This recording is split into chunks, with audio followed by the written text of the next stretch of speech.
এই সময় আমি ওই জোড়া দিঘিতে গিয়ে জাল ফেলে দেখি, যদি আমার ভাগ্যে কিছু থাকে তাহলে যেটা শুনেছি সেটা সত্যি হতেও পারে। হ্যাঁ, আর যদি সত্যি সত্যি সেই জিনিসটা পাই তাহলে আর কোনো কথাই নেই, না হলে কয়েকটা ডাঁসা ডাঁসা মাছ ধরে নিয়ে কেটে পড়বো।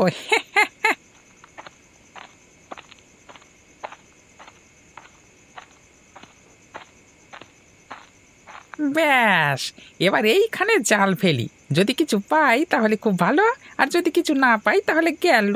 হুঁ।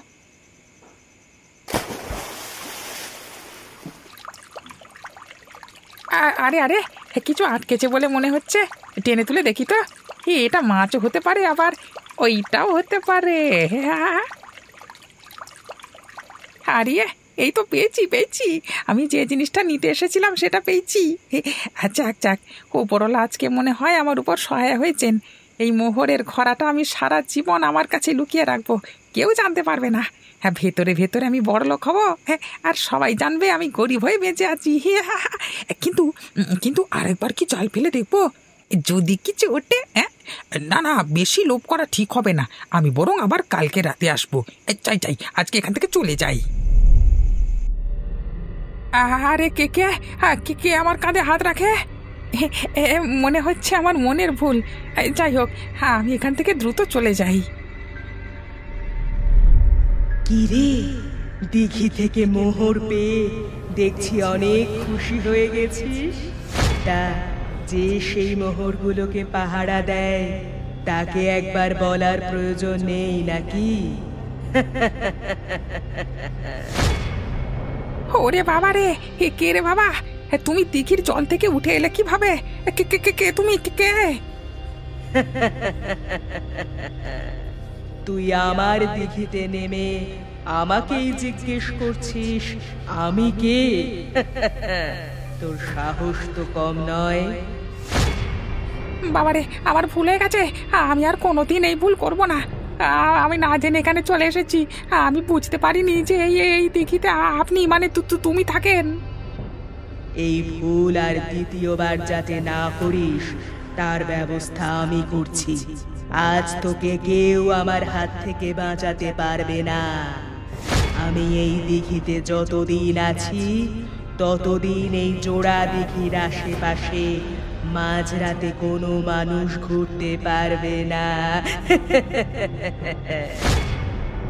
না, আমাকে দয়া করে ছেড়ে দাও, আমি এই ভুল দ্বিতীয়বার আর করব না। বিরাট বড় ভুল করে ফেলেছি আমি, আমাকে দয়া করে ছেড়ে দাও না। অনেকদিন বাদ গ্রামে এসে খুব ভালোই লাগছে, কিন্তু পথে বাসটা এতটা দেরি করবে সেটা আমি বুঝতে পারিনি। এবার এখান থেকে কতটা পথ যে গেলে গ্রামের মধ্যে পৌঁছাবো গিয়ে সেটাই বুঝতে পারছি না। এখানে তো আশেপাশে কাউকে দেখতেও পাচ্ছি না। আরে ওই তো, ওখানে একটা রিক্সা দাঁড়িয়ে আছে বলে মনে হচ্ছে। যাই যাই, ওকে একবার গিয়ে বলে দেখি যদি আমাকে গ্রাম পর্যন্ত পৌঁছে দেয়।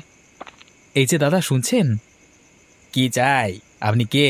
আপনাকে তো এই গ্রামে আগে কখনো দেখিনি, এই রাতের বেলা এখানে কি করছেন?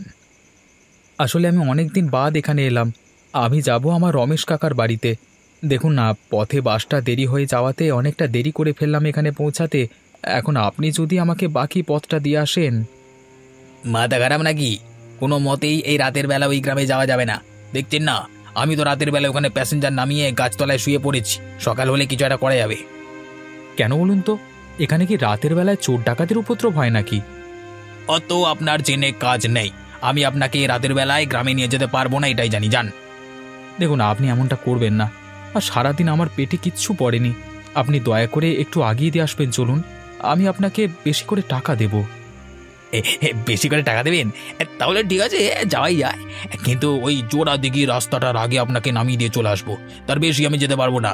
তখন কিন্তু বেগরবাই করলে হবে না, ওখান থেকে গ্রামটা তো বেশি দূরে নয়। ঠিক আছে, আপনি তাই চলুন, আমাকে ওখানেই নামিয়ে দিয়ে আসবেন।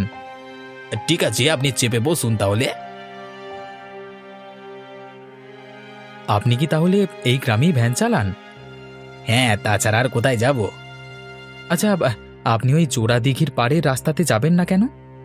না না, তেমন কিছু না, এমনি রাতের বেলায় যাওয়া ঠিক হবে না। আসলে জোড়া দিঘি দিয়ে পেরিয়ে গ্রামে গেলেই কোনো না কোনো প্যাসেঞ্জার আবার আমাকে খাটিয়ে মারবে, তাই জন্য আমি রাতের বেলায় গ্রামের দিকে যাই না। কিন্তু রাতের বেলায় গ্রামে এত প্যাসেঞ্জার পাওয়া যায়? পাওয়া যায়।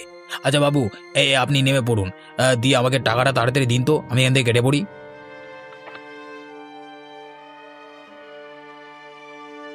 বাবা, মনে হচ্ছে যেন ডাকাতে তাড়া করেছে। টাকা হাতে পেতে না পেতেই এখান থেকে কেটে পড়লো। না না, আমার আর ভেবে লাভ নেই, আমাকে এবার তাড়াতাড়ি রমেশ কাকার বাড়িতে গিয়ে পৌঁছাতে হবে।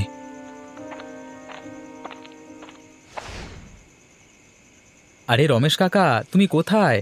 আমি রোহন, আমি এসেছি গো তোমাদের ঘরে, বেরিয়ে এসো। আরে রোহন বাবা, তুই এ সময়? ভাবতে পারোনি বোধ হয় যে আমি আসব। আসলে তোমাদেরকে দেখতে খুব মন চাইছিল, সেই কারণেই তোমাদের এখানে চলে এলাম।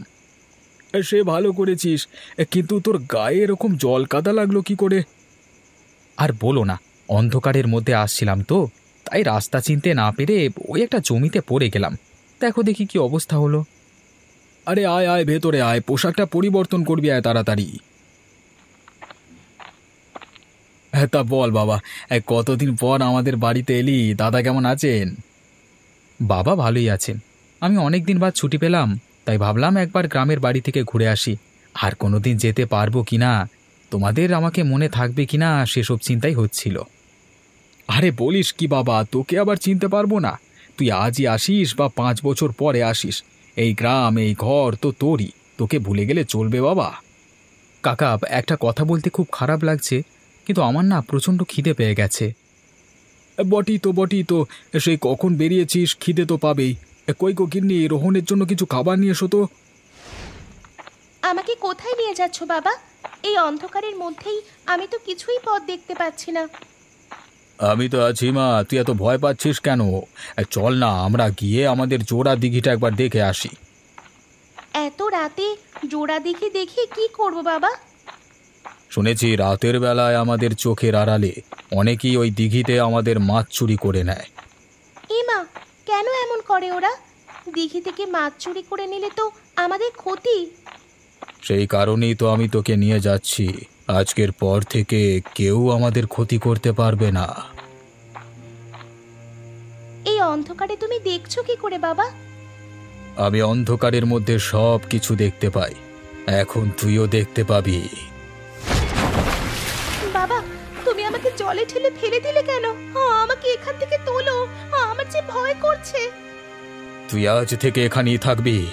আজ থেকে তুই আমার পুকুরের মাছ সহ আমার লোকানো হিরে জহরত যক্ষ হয়ে পাহারা দিবি। আমার সাথে এরকম করো না বাবা, আমার খুব ভয় করছে। আমাকে দয়া করে এখান থেকে তোলো। দুঃখ করিস না মা, তুই সারা জীবন এখানেই থাকবি। আমি যখনই আসবো তখনই আমাকে তুই দেখতে পারবি। খাবার চিন্তা করিস না, এই দিঘির সব মাছ সব কিছু তোর, মন ভরে খাস তুই।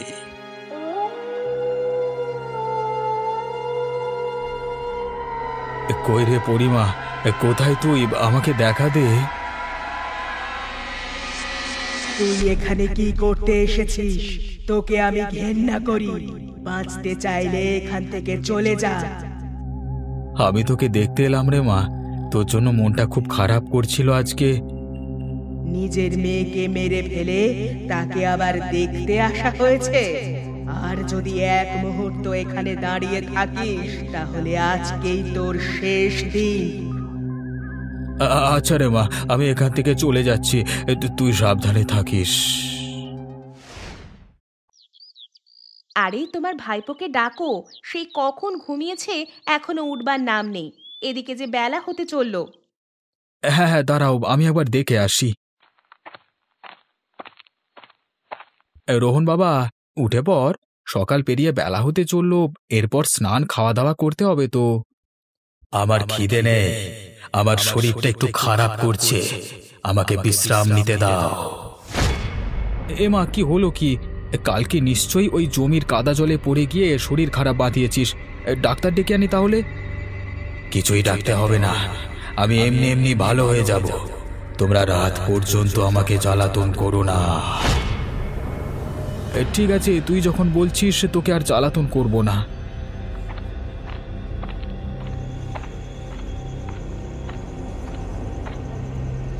এই যে ভাই, আমাকে একটু গ্রামে দিয়ে আসবেন। আরে এই রাতের বেলায় গ্রামে যাওয়া হবে না, আমি যাচ্ছি না। আপনার দরকার হলে আপনি হেঁটে চলে যান। একটু চলুন না ভাই, আপনাকে আমি 200 টাকা দেব। দয়া করে একটু চলুন। আপনি বরং ওই দিঘির সামনে আমাকে নামিয়ে দিয়ে চলে আসবেন। বাহ, এরকম করে চললেই হয়ে যাবে। আগের দিনে একটা লোককে ওই দিঘির পাড়ে নামিয়ে দিয়ে পালিয়ে এসেছিলাম, সেখান থেকে অনেক টাকা লুটেছিলাম। আজকেও একটা মুরগি পেলাম। আচ্ছা ঠিক আছে ঠিক আছে, আপনি উঠে বসুন। বাবু একটা কথা বলুন তো, এখন তো শীত তেমন একটা পড়েনি, আপনি চাদর জড়িয়ে আছেন কেন? কদিন ধরে আমার একটু বেশি ঠান্ডা লাগছে। একদিন রাতে আমি অন্ধকারে পথ চলতে গিয়ে জলে পড়ে গিয়েছিলাম, তারপর থেকে এই শরীরটা ভীষণ খারাপ। তা বাবু, আপনি এত রাতে কোত্থেকে এলেন? আমি এসেছি অনেক দূর থেকে। আজকে রাতের মধ্যেই একটা কাজ মেটাতে হবে। আচ্ছা বাবু, আমি আপনাকে একটা বিষয়ে সাবধান করে দিই। হ্যাঁ, ওই জোড়া দিঘির পার কিন্তু খুব একটা ভালো নয়। আমি জানি, এর আগের দিনই আমি সেটা উপলব্ধি করেছি। মানে আপনি কি বলতে চাইছেন? কে আপনি? সেদিন আমাকে এখানে নামিয়ে রেখে দিয়ে চলে গেলি। তো টাকার এত লোভ, আমাকে একবারও জানালি না যে রাতের বেলায় দিঘির পার দিয়ে যাওয়া মানুষের পক্ষে নিরাপদ নয়। আমি তো আপনাকে বারণ করেছিলাম বাবু, আপনি তো আমার কথা শুনলেন না। তুই আমাকে সব ঘটনা খুলে বলতে পারতিস। আজকে তোর জন্য আমি জীবন দিয়েছি, তোর আজকে আর নিস্তার নেই। আজকে তোকে আমি শেষ করে ফেলবো। কি হলো বলো দেখি গিন্নি? ছেলেটা এখানে এসে যে শরীর খারাপ বাঁধিয়ে ফেললো, এখন কি করে সুস্থ হবে বলো দেখি? এদিকে ডাক্তারও ডাকতে দেবে না। না গো, আমার মনে হচ্ছে ব্যাপার অন্য। তার মানে কি ব্যাপার, কি বলতে চাইছো তুমি? কালকে মাঝরাতে আমার ঘুম ভেঙে যায় জানো। আমি দেখলাম তোমার এই ভাইপোটি অন্ধকারের মধ্যে ঘর থেকে কোথায় যেন বেরিয়ে গেল। আমি ভাবছি কোথায় গেল। বেশ কিছুক্ষণ পর দেখলাম অন্ধকারের মধ্যে থেকে আবার ঘরের মধ্যে এসে প্রবেশ করলো। তুমি এসব কি বলছো? তুমি নিশ্চয়ই কোনো স্বপ্ন দেখেছো। স্বপ্ন নয়, আমি সত্যি বলছি। তুমি আমার কথা একটু বিশ্বাস করো। আর আমার কেমন যেন অন্ধকারে মনে হলো রোহনের মুখে এবং গায়ে অনেক রক্ত লেগে আছে। তার মানে তুমি কি বলতে চাইছো? তুমি এই কথাটা ভেবে দেখেছো? মাঝরাতে জোড়া দিঘির পার দিয়ে তো কেউ যেতে পারে না। মনে আছে মাঝরাতে আমাদের নন্দদা দিঘির জলে মাছ ধরতে গিয়ে কি অবস্থা হয়েছিল? তা মনে থাকবে না কেন? নন্দ তার ক্ষতবিক্ষত দেহটা জলে ভাসতে দেখে আমি তো 3 রাত্রি ঘুমোতে পারিনি। সেই দৃশ্য কি ভোলা যায়?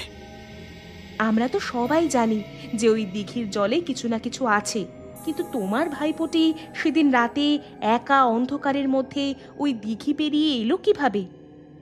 তার মানে তুমি বলতে চাইছো মনে আছে যখন আমাদের ঘরেও এলো তখন ওর গায়ে কাদা আর জল লেগেছিল?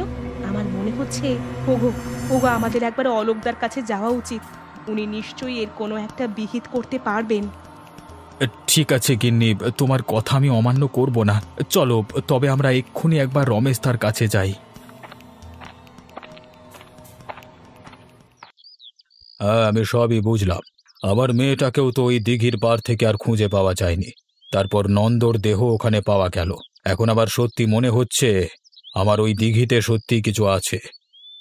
দাদা, এর একটা কিছু বিহিত করুন, না হলে যে আমাদের খুব ভয় হচ্ছে। তোদের ভয়ের কোনো কারণ নেই। আজকে রাতেই তোদের ঘরের সামনে আমি একটা সাধনা করব।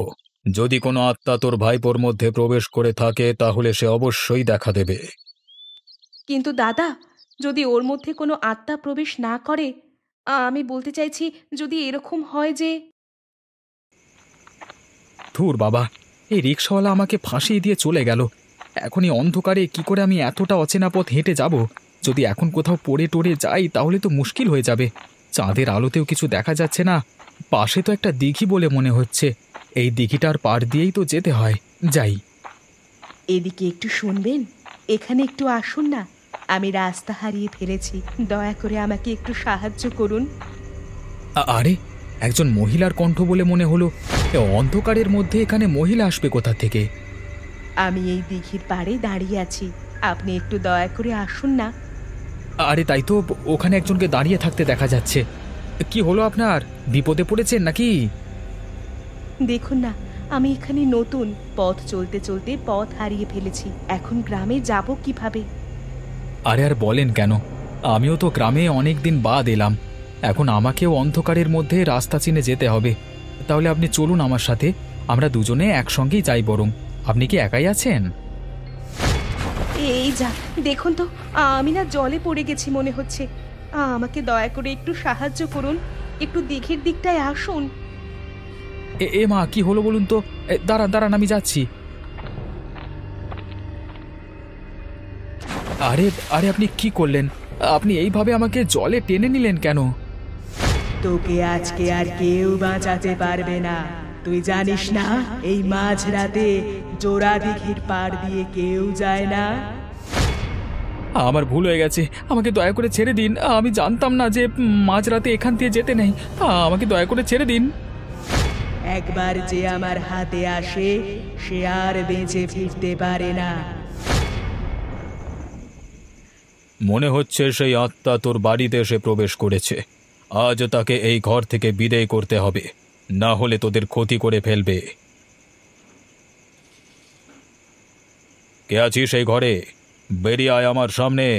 যদি নিজের ভালো চাস আর যদি সারা জীবন এই জগতে বন্দী হয়ে থাকতে না চাস, তাহলে আমার সামনে আয়। কি রোহন, আমি কি দেখছি? তোর এই অবস্থা হলো কিভাবে? কি তোর রূপ? যা দেখছো ঠিকই দেখছো কাকা, আমি আর বেঁচে নেই। সেদিন রাতে ওই জোড়া দিঘির পাশ দিয়ে আসবার সময় আমাকে মেরে ফেলে সে। কে কে কে তোকে মেরে ফেলে? সেটা আমাদের জানবার বিষয় নয়। আজকে তোকে এই বাড়ি থেকে সারা জীবনের মতো চলে যেতে হবে। সে তো যাবই, কিন্তু তার আগে তোকে নিয়ে গিয়ে তোর মেয়ের হাতে তুলে দেব। এসব তুই কি বলছিস রোহন? আমরা তো কিছুই বুঝতে পারছি না। ওর মেয়ে মানে? ওর কথা বেশি বিশ্বাস করো না। ও তোমাদের মাথা ঘোরাবার চেষ্টা করছে। এই, তুই এখান থেকে চলে যা, না হলে তোকে সারা জীবনের মতো বন্দি করে রাখবো।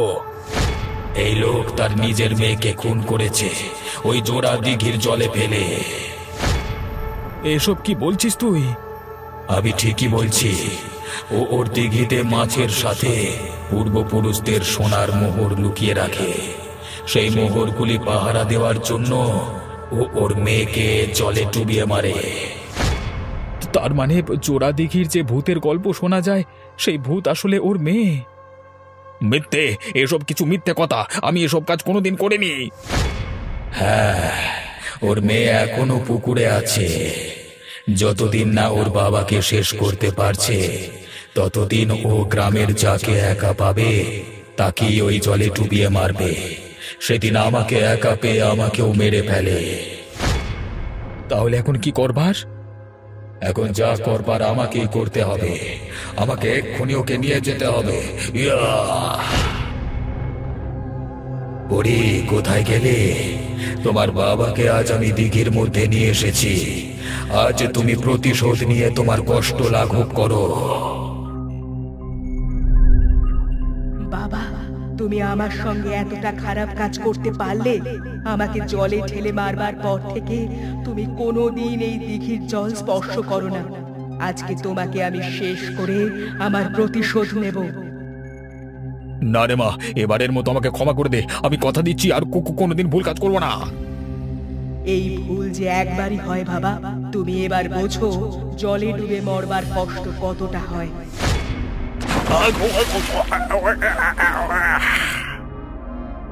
রোহন, আমি বুঝতে পারিনি যে তুমি আমাকে সাহায্য করবে। তাহলে আমি তোমাকে কোনোদিনই মারতাম না। আমার ভেতরে যে ব্যথা কষ্ট আছে, সেই কষ্ট কেউ বোঝে না।